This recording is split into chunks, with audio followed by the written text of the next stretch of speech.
finally, this weekend's UFC Fight Night 253, Manel Kape against Almabayev. Is this a title eliminator, Nolan King?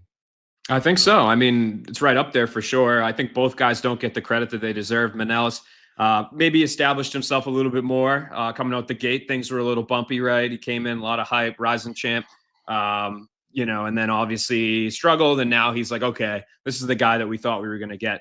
And then Asu, super under the radar at this point. I know he's only had a couple fights, but he's looked great. So I think it very well could be, particularly if Kape wins. Mm-hmm. But I will say the Pantoja Kara France fight is not even on the books yet. So time wise, it may not end up being that way.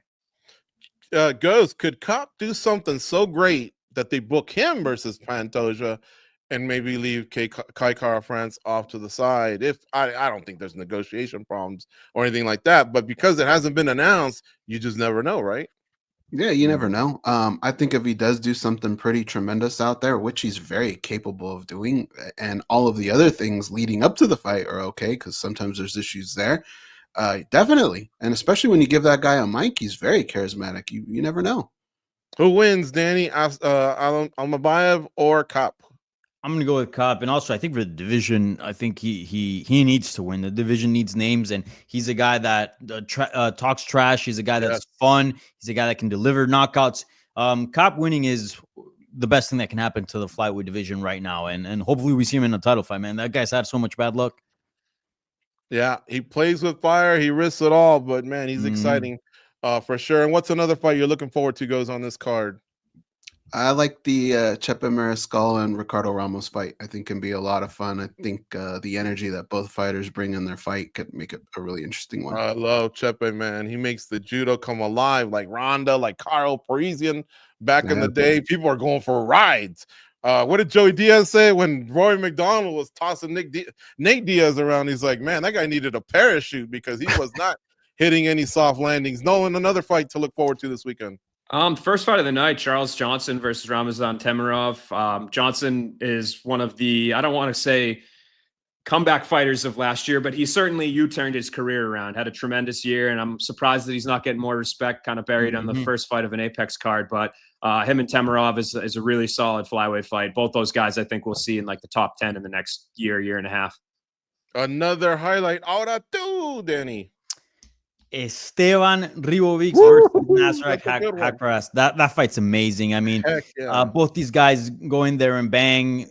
Lightweight is just a very fun division, and just watching Esteban come back from in that fight against Daniel Huber last September, it was amazing. And I think he's a guy that you got to watch out for. Trains at a Kill Cliff, great team, young, powerful. I mean, this guy's got it all. So nice step up here. I do wish they probably would have put him. I mean, this fight's so much fun. It needs to have a crowd, right? Like, no disrespect to the other fighters, but I'm kind of surprised this fight didn't end up in an arena, especially Miami, because the guy lives out here in South Florida, and there's a huge Argentine population here in Miami. But here we are. Apex, still going to be a fun fight. That's the one I'm highlighting. Yeah, man, I like that fight too. I'm a big fan of Ribovics. All right, the one I like is Sam Patterson versus Danny Barlow. More from the Barlow side. Goes and I spoke to him recently. Man, this guy wants to bring swag into this promotion. He was talking it up. Check out the interview on our YouTube channel here, the one you're on right now. So when you're done with us, you hit a like on the way out, you subscribe to the channel, and then go surfing through the videos, and you'll see a lot of the content that all of us have produced. But check out the one we had with Danny Barlow. Goes, we were laughing our ass off, weren't we? Dude, I listened to it again yesterday. He was making me laugh so much, dude. Yeah, he's from Memphis, and so he's street. He's street for sure, and he tells you exactly what he wants to do. He wants to piece this cat up and then grab that mic and just tell everyone what time it is and what he's about to do with his career. He's undefeated, so keep an eye on that fight.